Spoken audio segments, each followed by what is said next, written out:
Coucou tout le monde. Donc aujourd'hui on va parler géométrie et j'avais envie de parler de ça parce que ça se rapproche un peu d'une de mes passions un peu secrètes. J'aime beaucoup le travail du bois.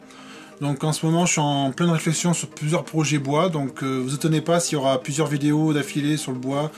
J'ai pas mal de projets à faire sur le bois. Donc aujourd'hui on va parler comment tracer une étoile à 5 branches sur ce type de plaquage là, de 3 mm. Donc ça peut être un gabarit sur ce type de plaquage ou simplement le motif définitif. Vous pouvez faire ça sur une planche aussi plus épaisse et puis le découper autour. Donc vous allez voir, c'est quand même assez simple comme méthode, j'ai trouvé ça sympa et puis honnêtement j'espère que ça va vous plaire. Allez, je vous montre ça.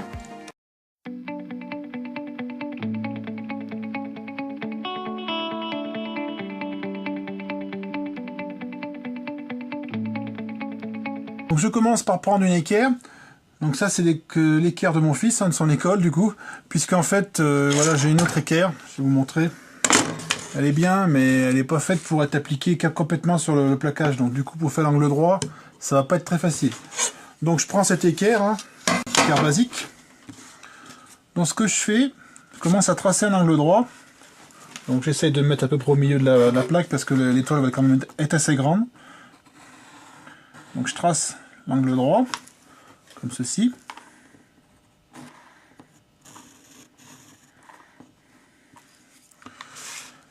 Et après, on va appliquer la méthode, le système 3, 4, 5 de Pythagore. Donc c'est quoi le système 3, 4, 5 de Pythagore?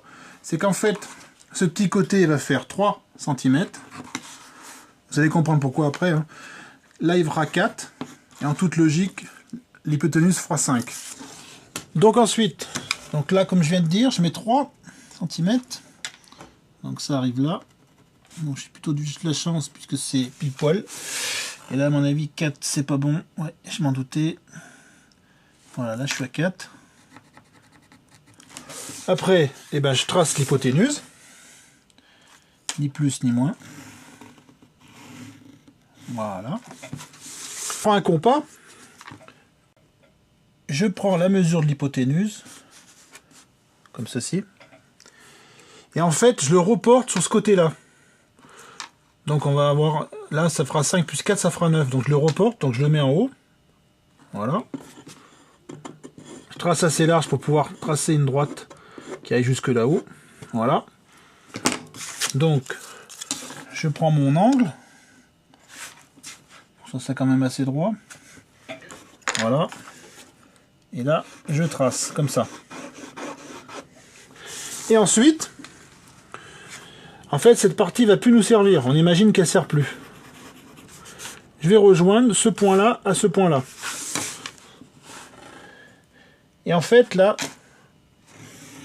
inconsciemment, vous avez tracé la moitié de la première branche de l'étoile.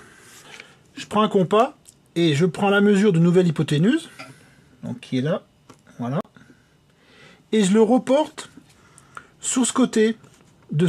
À partir du petit côté de l'angle droit sur le côté, comme ça. Donc après, eh ben, je trace toujours avec mon équerre. Donc là, je vais pas me prendre la tête. Prolongement comme ça. Normalement, l'angle droit est respecté, il n'y a pas de souci. Ouais, là on est bon. Ensuite, je trace à l'équerre ces 2 points. Voilà.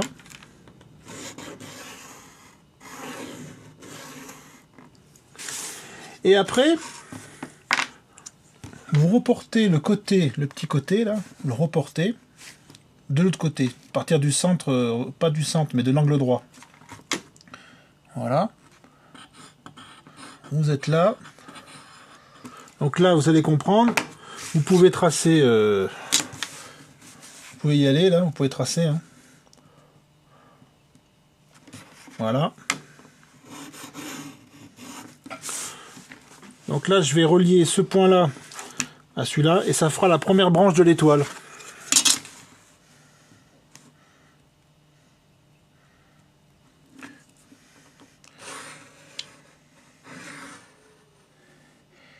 Et je fais la même opération avec le compas que le premier côté là. Je prends l'hypoténuse, donc 9,5, hein.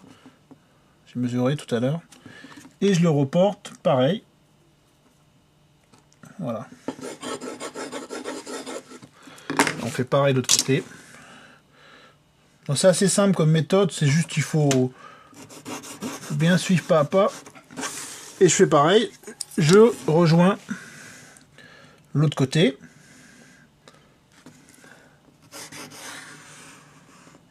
Voilà.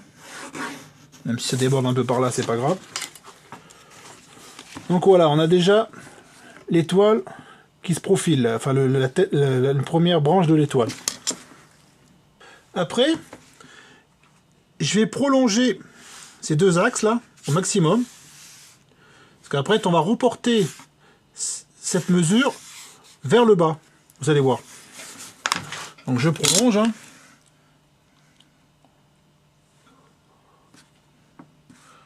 Hop, voilà, je suis bien en face quand même. Avec le petit équerre est pas tellement grande. Hein. Faudrait presque un tout petit peu plus long, mais j'ai pas. Donc du coup, bah, je prolonge maximum comme il faut. Enfin, j'essaye. Je fais pareil de l'autre côté. En fait, c'est un jeu de géométrie, hein, tout bêtement. Hein.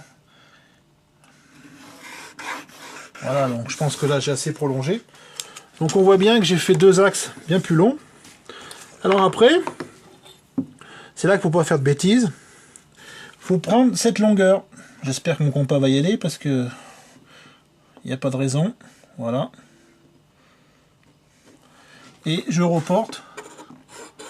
Voilà, comme ça. Et là, pareil, l'autre côté. Tac. Voilà, donc on a reporté nos deux côtes. Et ben je vais relier les 4 points là qui sont là, celui-là et celui-là et celui-là et celui-là, ce que je viens de tracer. Donc on y va.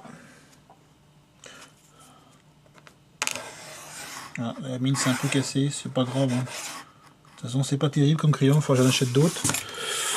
Voilà, après là, pareil. Alors vous voyez ce qu'on voit là déjà, c'est que ça profile un petit peu la forme d'un pentagone. On a 3, 4 et 5e côté. Donc celui-là, j'ai pas le tracé. Donc une fois qu'on a tracé ces deux droites, on va rejoindre ce point-là, là. Et celui-ci, là. En fait, on va inverser par rapport à tout à l'heure. Je sais pas si vous avez compris ce que je vous ai dit. Je sais pas si c'est clair. Si vous avez des questions, n'hésitez pas. Hein. Voilà. Donc, je rejoins ce point-là. Je vais délibérément le passer. Et je vais rejoindre celui-ci. Donc j'ai retrouvé une règle hein, de maçon. J'y pensais plus. Hein. Bon, c'est pas une règle de menuisier, mais ça fait pareil. Hein. C'est plus grand que la règle de l'école de mon fils. Voilà, donc là je vais déborder spécialement. Donc voilà. Voilà ce qui se profile. Donc on voit bien les 4 côtés là. 1, 2, 3. On va enlever ça. Merde. Bah, tant pis. 4 et 5, voilà, les aléas du direct. Donc voilà, on voit bien que l'étoile se profile là, comme ça. Donc après, bah, tout bêtement, il faut gommer les traits qui sont là, les 4 traits, et vous avez votre étoile. Donc après, vous pouvez faire ça sur une planche de plaquage comme moi j'ai fait, ou faire directement sur la planche de bois que vous voulez découper pour faire l'étoile, ou autre chose. Hein. Prenez ce que vous voulez comme support. Hein. Ça peut s'appliquer, je pense, sur pas mal de supports en bois, notamment. Hein. Donc voilà comment tracer une étoile à partir d'un triangle rectangle qui était là. Et après, il suffit de faire des reports avec le compas et tracer avec une règle, tout simplement. Donc voilà ce que ça donne. Une fois vu de plus près, on va dire. Hein. Donc une belle étoile de shérif, ou autre chose. Hein. Donc si ça vous a plu, mettez un petit pouce bleu, hein. J'aime bien les petits pouces bleus. Les pouces rouges, j'aime moins bien. Bon, après, on est tous pareils, on aime bien que toujours du positif. Hein. Donc, si vous avez des questions aussi ou des commentaires, n'hésitez pas, hein. J'y répondrai, il n'y a pas de problème. Hein. Donc en attendant, bah voilà, je vais continuer un peu cette série sur le bois. Donc je vais essayer d'intercaler des vidéos d'autres choses entre. parce que j'ai quand même des projets qui vont prendre plusieurs vidéos, donc je pense que ça va être un peu long pour vous. Donc je vais essayer d'intercaler quelques tutos entre les deux, sur un peu tout le bricolage. Donc voilà, donc en attendant, bah, pour ceux qui reprennent le boulot, là, qui ont repris le boulot après le réveillon, j'espère que ça va aller, que vous êtes bien reposés, parce que l'année va être longue, je pense. Allez, donc je vous souhaite une bonne semaine et bon courage. Allez, au revoir.